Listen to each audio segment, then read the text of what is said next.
जय हिंद बच्चों, मेरा नाम है गौरव त्रिपाठी और हमारा आपका खूबसूरत सा चैनल एक्सेल इंडिया। और आज हम एक नया टॉपिक लेके आए हैं जिसके अंतर्गत हम अध्ययन करेंगे एकदम बढ़िया कॉन्सेप्ट का, एकदम बढ़िया तरीके के क्वेश्चंस का। अच्छा भाई साहब, पिछले लेक्चर में हमने अभी तक लीनियरली कैसे फाइंड करते हैं कि कोई वेक्टर आपका लीनियरली डिपेंडेंट है कि लीनियरली इंडिपेंडेंट है, वहाँ तक हमने आपको पढ़ा दिया, वहाँ तक हमने आपको समझा दिया।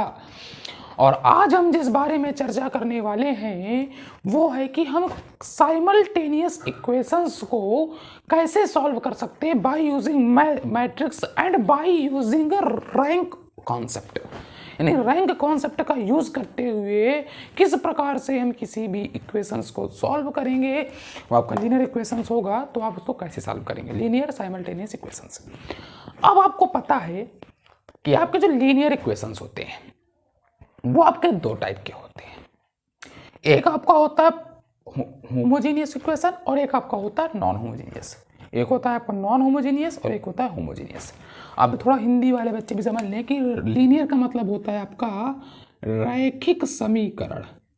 क्या होता है आपका रैखिक, इस तरह क्या होता है ना, समीकरण। और इसका मतलब होता है आपका दो तरीके के इक्वेशन होते हैं लीनियर इक्वेशंस। अब लीनियर इक्वेशंस जो होते हैं उनको हमने दो भागों में बांट दिया बहुत प्यारे तरीके से। जो आपके लीनियर इक्वेशंस होते हैं, समझो, जो आपके लीनियर इक्वेशंस होते हैं उनको आपने दो भागों में बांट दिया। एक आपका जो होता है नॉन होमोजीनियस, जिसे बोलते हैं विषम घातीय समीकरण। क्या बोलते हैं? विषम घातीय समीकरण। और होमोजीनियस जिसे बोलते हैं समघातीय समीकरण। ठीक है ना, दो प्रकार के आपके समीकरण होते हैं। सबसे पहली बात, लीनियर इक्वेशंस को कितने भागों में बांटा गया है? दो भागों में। एक होता है आपका नॉन होमोजीनियस और एक होता है आपका होमोजीनियस। नॉन होमोजीनियस मतलब विषम घातीय समीकरण और होमोजीनियस का मतलब समघातीय समीकरण। अब ये होते क्या है, देखिए, इक्वेशंस में आपके जो होते हैं उनके आपने देखा होगा किसी किसी इक्वेशन के साइड इक्वल टू 0 लिखा रहता है, किसी किसी इक्वेशन के साइड कुछ कांस्टेंट लिखा रहता है। समझने का प्रयास कीजिए, जैसे x + y + z = 0, एक टाइप का इक्वेशन इस तरह का देखा होगा, और एक इस तरह का टाइप देखा होगा x + y + z = 4। ओहो, इस तरह आपने इक्वेशन दो टाइप के देखे होंगे। कुछ भी कांस्टेंट दिया रहता है, x + y + z = a या x + y + z = 3, या एक आपको इक्वेशन ऐसे दिया होगा जिसके अंदर दिया होगा x + y + z = 0। तो भाई साहब, जिनका इन्हीं टाइप के आधार पे आपके दो इक्वेशंस होते हैं दोनों लीनियर इक्वेशंस। दोनों लीनियर इक्वेशंस होने के साथ साथ दोनों के जो आपके राइट हैंड साइड में दिया गया है उसके हिसाब से डिपेंड करता है। वो आपका निर्धारित करता है कि आपका वही आपका डिपेंड करता है उसी जीरो राइट हैंड साइड के ऊपर ही डिपेंड करता है इक्वेशंस का टाइप। ये आपका वो नॉन होमोजीनियस है कि होमोजीनियस। अब नॉन होमोजीनियस का मतलब जिसका right hand side does not equal to 0, और आपका होमोजीनियस का मतलब जिसका right hand side is equal to 0। कहने का मतलब जिस भी समीकरण का एक पक्ष 0 के बराबर होगा वो होगा आपका होमोजीनियस इक्वेशन, और जिस समीकरण का कोई भी पक्ष 0 के बराबर नहीं, मतलब पक्ष चाहे राइट हैंड साइड हो, मतलब राइट हैंड साइड ही ज़्यादातर इक्वेशंस में होता है 0 के बराबर। तो 0 के बराबर अगर नहीं है, अगर आपको जो इक्वेशन दिया है उसका राइट हैंड साइड 0 के बराबर नहीं है तो नॉन होमोजीनियस, अगर 0 के बराबर है तो होमोजीनियस। अब इनका कुछ एक स्टैंडर्ड फॉर्म होता है जिनमें आप इनको लिखते हैं, जैसे कि आप इसको जो आपका नॉन, आपका एक मिनट विजुअल है ना साइड में, अगर ना विजुअल हो तो मैं कैमरा क्वालिटी थोड़ा ओके चलिए। जैसे आपको जो साइड में दिया गया है, आपके जो साइड दिए गए हैं वो आपके दिए गए नॉन होमोजीनियस इक्वेशन। अगर हम इनके स्टैंडर्ड फॉर्म की बात करें तो इनका जो होता है वो होता है a1x + a2y। या आपको एक मैं और सरल तरीके से लिखाने की कोशिश करता हूं, a1x + b1y, इसे लिख लीजिए a1x + b1y + c1z = d1। अथवा दिए होगा आपका 2x plus 3y plus 7z बराबर 5।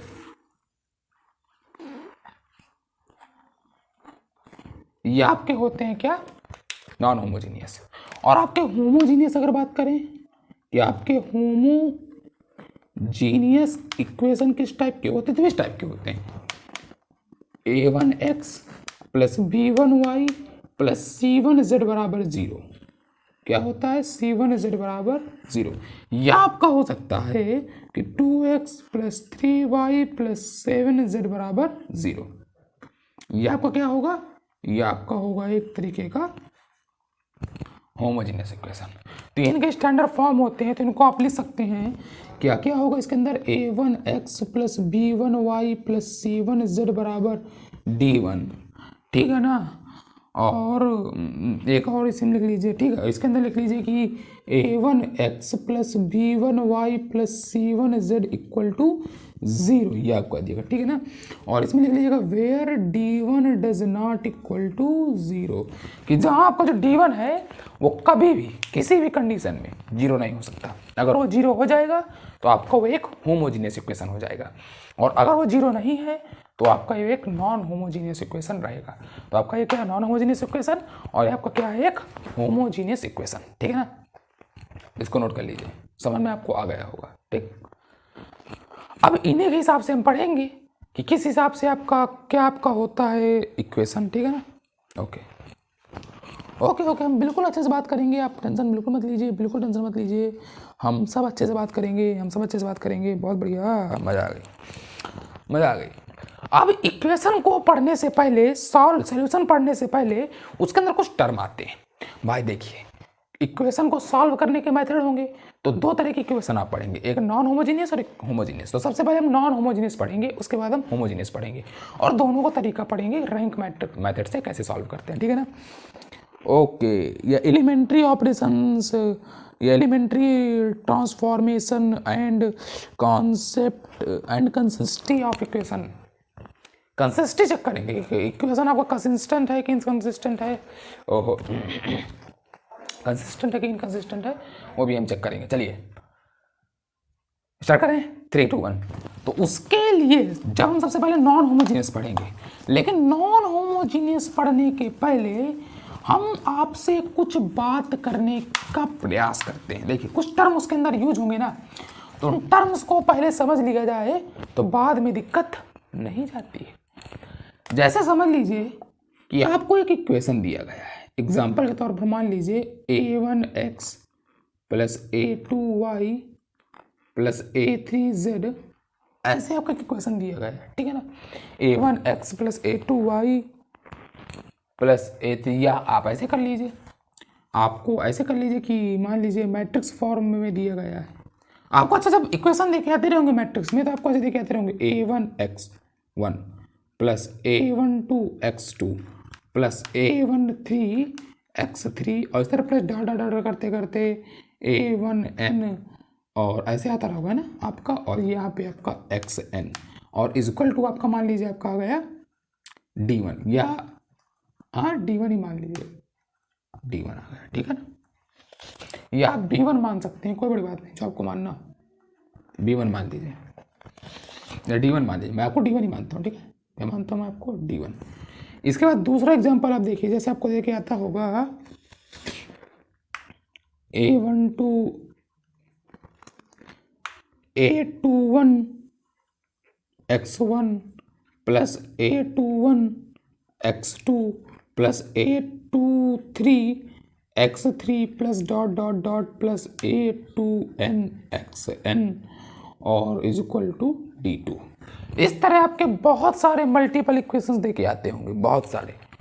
या आप यहाँ x1 की जगह आप y1 भी मान सकते हैं ना, जिस तरह आपको करना हो। मैं आपको दोनों तरीके से बता देता हूँ। चलिए आप यहाँ पे एक अनदर वेरिएबल मान लीजिए, जैसे हम y3 बोलते हैं, और यहाँ पे हम कर देते हैं yn। ये आपके दो इक्वेशन दिए गए, वन इक्वेशन, ये सेकंड इक्वेशन, ठीक है ना। आपको दो इक्वेशन दिए गए, एग्जाम्पल अभी हम देख रहे हैं, समझिए, ठीक है ना। दो इक्वेशन आपको दिए गए, एक ही इक्वेशन दिया गया, एक इक्वेशन दिया गया, डॉट डॉट करते आप चले जाइए। इस तरह a22 a23 z, फिर इस तरह आप जितने भी आपकी इच्छा हो आप करते चले जाइए।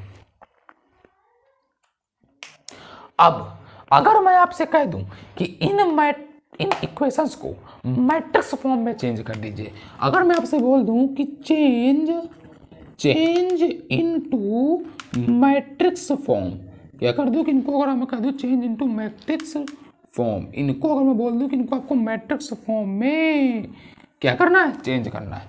अगर मैं आपसे बोल दूं कि आपको जो गिवन इक्वेशंस दिए गए हैं, इन इक्वेशंस को आपको मैट्रिक्स फॉर्म में क्या करना है, चेंज करना है, तो चेंज कीजिए। आप मैट्रिक्स फॉर्म में कैसे चेंज करेंगे, तो आप इस तरह लिखते रहे होंगे ax बराबर b, ऐसे लिखते रहे ना। याद कीजिए उस दिन को जिस दिन मैंने आपको बताया था, ये आपने 12th में पढ़ा होगा, क्लास 12th में जब आप रहे होंगे तब आपने पढ़ा होगा। इक्वेशन कुछ लिखते हैं ax बराबर b, इसको हम बोलते हैं, a को हम क्या बोलते हैं, जहां आपका जो a होता है वो होता है आपका कोफिशिएंट मैट्रिक्स। क्या होता है आपका, क्या होता है आपका कोफिशिएंट मैट्रिक्स, क्या होता है आपका कोफिशिएंट मैट्रिक्स। b आपका क्या होता है और आपका x क्या होता है, x क्या होता है बताइए। x आपका होता है वेरिएबल, है ना, जैसे आप वेरिएबल मैट्रिक्स भी बोल सकते हैं। और आपका b क्या होता है, b आपका होता है, जो b आपका डिनोट करता है वो करता है आपका क्या, कांस्टेंट। ये आपके कांस्टेंट होते हैं ना, तो क्या होता है, ये होता है आपका एक कांस्टेंट मैट्रिक्स। इस हिसाब से आपके 3 होते हैं, समझ में आया। ओके भाई साहब, अब अगर मुझे लिखना है इन इक्वेशंस को तो आप किस प्रकार से लिखेंगे, तो अगर इन इक्वेशंस को आपको लिखना है तो आप इनको किस हिसाब से लिखेंगे मुझे बता दीजिए। ये आपका होता है कोफिशिएंट मैट्रिक्स, तो कोफिशिएंट ग्रुप में जरा इसको चेंज कीजिए। हाँ, तो ये बचेगा a11, बिल्कुल सही, a12, a13 और हाँ बिल्कुल डॉट an चला जाएगा, ठीक है। इसके बाद अगर मैं आपसे बोलूँ कि इसको लिखिए तो आप a21, a22, a23 dot a2n चला जाएगा। इस तरह अगर मैं बोल दूँ a31, a32, a33 dot a3n चला जाएगा, ठीक है आपको। और ये आपका मैट्रिक्स बंद हो गया। ये आपका मैट्रिक्स क्या हो गया भाई साहब, ये मैट्रिक्स आपका बंद हो गया। ये है आपका कोफिशिएंट मैट्रिक्स। क्या है आपका कोफिशिएंट मैट्रिक्स। अब आप इस तरह के वेरिएबल लिख सकते हैं। वेरिएबल लिखने में आप कैसे लिख सकते हैं, आप लिख सकते हैं कि मान लीजिए x1 हो गया, y1 हो गया, z1 हो गया और जो भी है आपका यहाँ x1, y1 और मान लीजिए z1, ठीक है ना, जो भी आपका दिए हो आपका इक्वेशन। इसी हिसाब से तो आपके इक्वेशन दे के आते होंगे ना भाई। जब भी आपके इक्वेशन दे के आते होंगे तो आपके इक्वेशन कैसे दे के आते हैं, एक्स वाई जेड 3 इक्वेशन 3 ही तरह के दे के आते हैं ना। मैंने तो आपको अनदर दे दिया, कुछ भी दे के आ सकता है आपको वेरिएबल। यहाँ पे वेरिएबल से एज्यूम कर लीजिए, ठीक है ना। आपका मान लीजिए x1 x2 x3 दिया होता है, यहाँ भी x1 x2 x3 दिया होता, यहाँ मैंने y1 कर दिया बस, तो मैंने हिसाब से बता दिया आपको। नहीं, मैं तो आपको पहले बताया था ना कि यहाँ आपको x1 ही करना है, यहाँ x2 ही करना है, यहाँ x3 ही करना है, तो कर दीजिए भाई साहब। इनको समझ में आएगा, मैं बता देता हूँ। मैं इनको थोड़े स्टैंडर्ड समझा रहा था ना, लेकिन स्टैंडर्ड इनको समझ में आएगा, स्टैंडर्ड समझ में आएगा। चलो भाई, बिना मार्कर गिरे लेक्चर अच्छा नहीं बनता।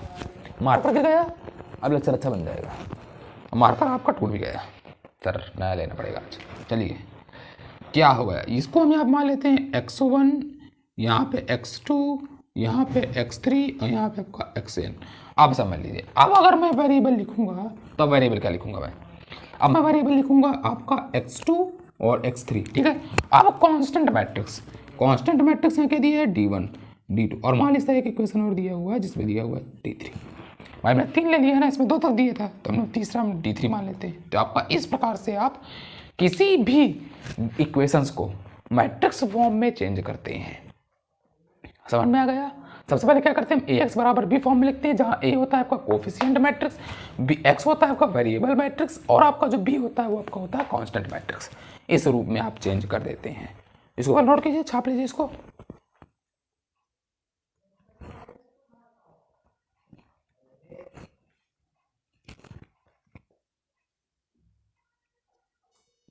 नोट हो गया, बिगाड़ दें 3 2 1। चलिए इसको हम यहाँ से क्या कर देते हैं, इसको यहाँ से हम कर देते हैं इरेज। हो हम यहाँ से इसको हटा देंगे और अब हम समझने का प्रयास करेंगे कि हमने क्या क्या बातें अभी तक कर डाली। अभी तक हमने इतना समझ लिया। अब देखिए आपका एक टर्म यूज होगा, इस टर्म का नाम हम देंगे आर्ग्यूमेंटेड मैट्रिक्स। अब इसके बारे में हमको समझना है कि भाई आपका ये आर्ग्यूमेंटेड मैट्रिक्स क्या होती है, क्या होती है, पढ़ेंगे हम इसके बारे में। विजिबल है ना, विजिबल ना हो तो ऐसा कर जो मार देना।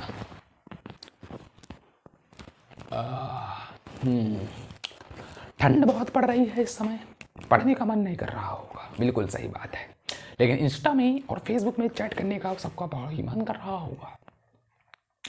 ठंडी में तो यही तो होता है ना, ठंडी में लड़के क्या करते हैं, मैंने जहाँ तक अपने कई दोस्तों को देखा या कई लोगों को देखा, क्या करेंगे वो ठंडी के अंदर रजाई के अंदर बढ़िया रात में खाना खा लेंगे, थोड़ा खाना नहीं खाएंगे, बढ़िया आलू के पराठा बनेंगे तो बढ़िया उन्हीं को खा लेंगे 4 5 6, और उसके बाद पेट एकदम फुल, और उसके बाद आएंगे, उसके बाद बढ़िया चालू किया नेट, बस फिर इसके बाद उनका व्हाट्सएप, इंस्टा, फेसबुक, टिंडर, पता नहीं जो जो ऐप आते हो, मुझे तो इतने ऐपों के नाम भी नहीं पता, मुझे सिर्फ 2 ही 3 के नाम पता है, बाकी ज़्यादा पता नहीं, बाकी पता नहीं टिकटॉक, मोजो, पता नहीं कौन कौन से आते हैं, स्नैपचैट और बहुत सारे, और किसी से बोले तो यार बता देंगे, हमको तो नहीं पता है। इस हिसाब से इनके नाम आते हैं, तो इनमें लड़का टाइम अपना इन्वेस्ट करता है, लड़का टाइम अपना इन्हीं चीज़ में इन्वेस्ट करता है, और या तो कुछ गलत चीज़ों में, इसके अलावा उसका टाइम कहीं जाता ही नहीं। लेकिन इस समय ठंडी में जो लड़का रात में बैठकर जग कर और मेज कुर्सी में बैठकर बढ़िया आराम से पढ़ता है, और रात में सिर्फ 2 रोटी या 3 रोटी खाकर जग रहा होता है, कॉफ़ी पी पी कर रात में जग, वही लाइफ में जाकर आगे कुछ बन पाता है, क्योंकि बिना जागे किसी को कुछ हासिल हो ही नहीं सकता लाइफ में। मेरी बात याद रखना बेटा, कि ये सब बंद कर दो जो तुम लोग करते हो ना इंस्टा के अंदर, कि जानते भी नहीं हो कि कौन है, बस फोटो देख के डीपी में अच्छी लग रही है, हाँ वैसे पता तक नहीं कि उसके अंदर लड़की है कि बाद में लड़का है, कुछ पता नहीं, फिर भी मैसेज करना है, हाय अगर तुम तुम खाली हो क्या, तुम मुझसे बात कर सकते हो, अबे तुम मुझसे बात करके करोगे क्या, और तुम्हें मिल क्या जाएगा, फिर तुम क्या बोलोगे, वो बेवफा निकले, भाई तुम उसको जानते थे नहीं, तुमने उसके साथ किया, इसके बाद तुम मिलोगे, तुम्हें उसके बारे में उसका तुम्हें आगे पीछे कुछ नहीं पता कि उसको तुम्हें वो क्या है, कौन है, कहाँ से है, उसकी क्या बैकग्राउंड है, उसका क्या रिलेशन है, कुछ नहीं तुम्हें पता, बस दिखी अच्छी, हाँ लग गए, काम खत्म। और एक के पीछे लगते नहीं तुम लोग, एक है उसका दूसरा चला उसके पीछे भी, एक दूसरा लगा तीसरा, अब जब तुम एक को छोड़कर मल्टीपल के पीछे जाओगे तो तुम्हें एक भी चीज़ हासिल नहीं होगी। अरे सर मेरा सपना तो था कि मैं ये कर लूँ, मैं तीनों चीज़ें हासिल कर ली, बेटा तुम्हारे सब एग्जीक्यूट करने की बात होती है। अगर तुम सोच लो कि मैं एक दिन में मैं टॉप कर जाऊँ अपने कॉलेज में, एक दिन में मैं टॉप भी कर जाऊँ अपने कॉलेज में, मैं अपनी कोडिंग ग्राउंड में भी आगे निकल जाऊँ, बहुत सारे कंपटीशन कोडिंग कट कर जाऊँ, और उसके अलावा उसके अलावा बहुत सारी चीज़ें करा लूँ, मेरी टाइप्स ऑफ पैसे भी खूब कमाऊँ, ये सब करूँ, सब कॉलेज में स्टडी में नंबर बन रहा हूँ, बेटा नहीं हो पाएगा। इनमें से कोई एक चीज़ ही हो पाएगी, ये 2 चीज़ हो पाएंगी बस, मैक्सिमम 1 या 2 चीज़ के अलावा तीसरी चीज़ कर ही नहीं पाएंगे, आप नहीं कर पाएंगे और आप फ्लॉप होंगे, और उनमें से भी उन 2 चीज़ों में भी आप एक में सर्वश्रेष्ठ निकलेंगे और एक में सेकंड नंबर पर रह जाएंगे, बात सही। इसी प्रकार आपके रिलेशनशिप में भाई तुम एक के पीछे पहले जाओ, तुम्हारा कभी खराब होगी नहीं, तुम्हें कभी धोखा मिलेगा नहीं, है ना सर, धोखे की बात कर दी आपने, धोखा तुम्हें मिलना चाहिए, भले मिलना चाहिए, मिस लायक हो बेटा, तुम एक के पीछे नहीं जा रहे, 10 के पीछे भाग रहे हो, कहा होगा तुम्हें धोखा तो मिलेगा ही। हाँ तो चलिए अपने टॉपिक पे आते हैं, आर्ग्यूमेंटेड मैट्रिक्स होता क्या है। देखिए ये क्या होता है, आपने ax बराबर b पढ़ा, इसे हमने बताया कि होता है आपका कोफिशिएंट मैट्रिक्स, ठीक है ना, ये क्या होता है आपका कोफिशिएंट मैट्रिक्स, जिसे हम बोलते हैं CM, वाह, यह है आपका वेरिएबल मैट्रिक्स जिसे हम बोलते हैं VM, और ये है आपका coefficient matrix, sorry constant matrix, क्या है आपका कांस्टेंट मैट्रिक्स। तो आपका आर्ग्यूमेंटेड मैट्रिक्स होता है कि कोफिशिएंट मैट्रिक्स और कांस्टेंट मैट्रिक्स को कोलैब करा दीजिए, दोनों को कोलैब करा दीजिए, दोनों को मिक्स कर दीजिए, दोनों को मिला दीजिए।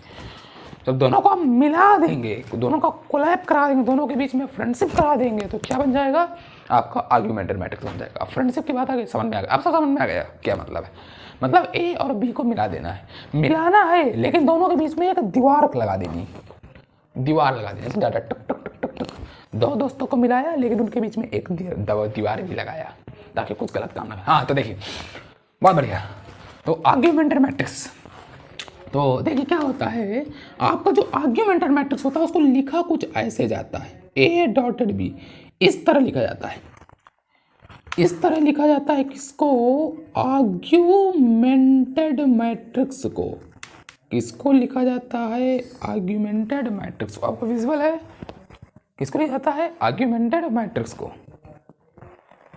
किसको लिखा जाता है? आर्ग्यूमेंटेड मैट्रिक्स को। अब आपको समझ में आ गया होगा कि मान लीजिए मैंने आपको एक एग्जांपल जो दिया था Ax बराबर बी फॉर्म का, आप देख लीजिए ये आपका, एक बार मैं देख लेता हूँ आपको जल्दी से। A1 A2 A3 B1 B2 B3 और ये आपका दिया है C1 C2 C3, ये आपका दिया हुआ, ठीक है ना। इसके अलावा आपका ये दिया गया है एक्स वाई जेड, ठीक है ना। और आपका जो कांस्टेंट मैट्रिक्स दिया गया है वो दिया गया है D1 D2 और D3, ठीक है ना। ये है आपका A, ये है आपका X और ये है आपका B। जब आप इसको लिखेंगे कि चेंज इनटू आर्ग्यूमेंटेड मैट्रिक्स, क्या आपसे पूछा जाएगा कि इस मैट्रिक्स को आप आर्ग्यूमेंटेड मैट्रिक्स में लिखिए, इसको आप आर्ग्यूमेंटेड मैट्रिक्स में लिखिए। तो आप कैसे लिखेंगे? A डॉटेड B, और A डॉटेड B लिखने के बाद आप कैसे करेंगे? सबसे पहले आप पूरा A को उतार देंगे, तो A1 B1 C1 A2 B2 C2 A3 B3 और आपका आ गया C3, इन सबको उतार दिया। उतारने के बाद इसके बीच में आप एक ऐसे डॉटेड लाइन लगा देंगे, टिक टिक टिक टिक टिक, और इसके बाद आप उतार देंगे B को, तो आपका D1 D2 D3, ये देखिए बताया था ना कि दोनों को मिला देना है, दोनों बिछड़े यारों को, एक ये बिछड़ा ये दोनों बिछड़े यार, इन दोनों को मिला देना है, लेकिन इनके बीच में एक दीवार लगा देनी है कि अगर ज़्यादा मिल जाएंगे तो फिर लड़ाई होने लगेगी ना, ताकि लड़ाई भी ना हो और मित्रता भी बनी रहे। वही कंडीशन है कि काम भी चलता रहे और लड़ाई भी ना हो। तो हमने एक दीवार लगा दी, हमने बाउंड्री लगा दी, जिससे पता है कि भाई दोनों हैं तो सेम लेकिन सेपरेट हैं, सेपरेट है, यानी ये अलग चीज़ है, ये अलग चीज़ है। दोनों को सेपरेट दिखाने के लिए हम ये क्या कर देते हैं, टक टक टक टक टक टक टक मार दिए, काम खत्म। अब भाई काम बनेगा। तो मैं समझ में आ गया कि आर्ग्यूमेंटेड मैट्रिक्स क्या होता है। तो आर्ग्यूमेंटेड मैट्रिक्स क्या होता है? कोफिशिएंट मैट्रिक्स और कांस्टेंट मैट्रिक्स का कोलैब कराया जाता है और उन दोनों के बीच में एक डॉटेड लाइन मार दी जाती है। क्या मार दी जाती है? Dotted line.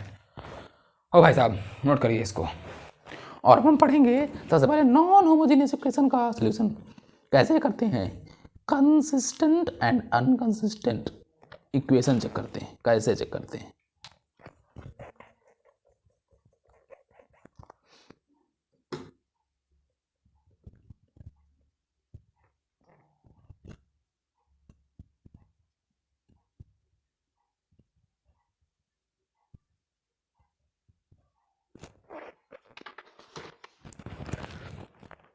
ओके भाई साहब, यहाँ तो समझ में आ गया। ओके चलिए, तो आज को इतना ही समाप्त कर दिया जाए क्या, और अगले लेक्चर से एक बार में homogeneous start, non homogeneous start करेंगे और ख़त्म करके उसका एक क्वेश्चन एक तो करने के बाद और उसका सीधे नॉन होमोजीनियस। इस तरह छोटे छोटे वीडियो, अब बड़े बड़े वीडियो नहीं, ताकि आप लोग भी बोर ना हो और आपका भी काम चलता रहे। थैंक यू, धन्यवाद। लेकिन बता देता हूँ आपको, मैं आपको एक हिंट दे देता हूँ कि आप कैसे करेंगे नॉन होमोजीनियस इक्वेशन को सोल्यूशन, ठीक है ना।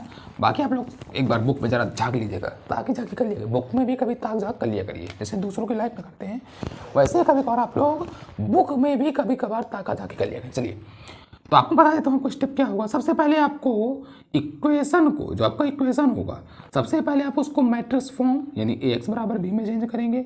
उसके बाद आप Ax बराबर b से आप आर्ग्यूमेंटेड मैट्रिक्स में चेंज करेंगे। इसके बाद आप एशेलॉन फॉर्म में चेंज करेंगे। एशेलॉन फॉर्म में चेंज करने के बाद आप उसकी रैंक निकालेंगे। रैंक आप दो की निकालेंगे, एक आप रैंक निकालेंगे इसकी A डॉटेड B की, और एक आप रैंक निकालेंगे इसकी मैट्रिक्स A की, यानी एक हम कोफिशिएंट मैट्रिक्स की रैंक निकालेंगे और एक रैंक हम इसकी निकालेंगे आर्ग्यूमेंटेड मैट्रिक्स की। इसके बाद इनकी रैंक किस हिसाब से डिपेंड कर रही है, जैसे आपका एक कंडीशन बनेगी A इक्वल टू B, है ना, रैंक ऑफ इसके equal to rank of A and equal to N, जहाँ N क्या होगा N के बारे में बात करेंगे अभी, ऑर्डर है ना, ऑर्डर की बात करेंगे। क्या होता है? ऑर्डर होता है ना ना ना, एन आपका जो भी होता है इनके बारे में बात करेंगे। एक एन तो होता था नंबर ऑफ वेक्टर्स, एक एन यहाँ पे आएगा, उसकी बात करेंगे।